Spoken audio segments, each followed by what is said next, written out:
বাস্তু বন্দনা বা বিচার করা দুটো কি এক? দেখবেন গ্রামে গঞ্জের দিকে এই কথাটা খুব বেশি প্রচলিত।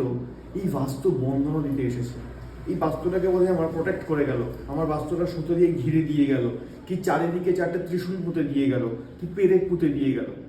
গ্রামের দিকে খুব চলে এটা। দেখুন, এটার সঙ্গে বিচারের কিন্তু কোনো সম্পর্ক নেই, এটা ভুল ধারণা। অনেকে আমাদেরকেও বলেন আপনারা তো বাস্তব বন্দনা দেন। আমরা বন্দনা দিই না, ওটা তন্ত্রোক্ত ক্রিয়া। 90% ক্ষেত্রে ফ্লপ হয়ে যায়, 10% যদিও কাজ করে সেটাও খুব বেশি না।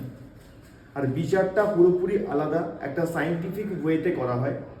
সেখানে 16 ডাইরেকশন লাগে, সেখানে কম্পাস লাগে, সেখানে বাড়ির ড্রয়িং লাগে, অনেক ইকুইপমেন্ট লাগে। তারপর কি একটা বাস্তু বিচার করা সম্ভব হয়, যেটা আপনি প্রত্যক্ষ করবেন, যে যার কাজটাও আপনি প্রত্যক্ষ করবেন, যার রেজাল্টটাও আপনি প্রত্যক্ষ করবেন, এবং কি কারণে প্রবলেম আসে আর কি কারণে বা কোন কাজটা করলে প্রবলেমটা সলভ হয়ে যায় এটাও প্রত্যক্ষ করা যায়, যেটা বন্দনায় করা সম্ভব হয় না। আর বন্দনাটা তন্ত্রোক্ত ক্রিয়া, তান্ত্রিকদের কাজ, ওটা আমাদের না।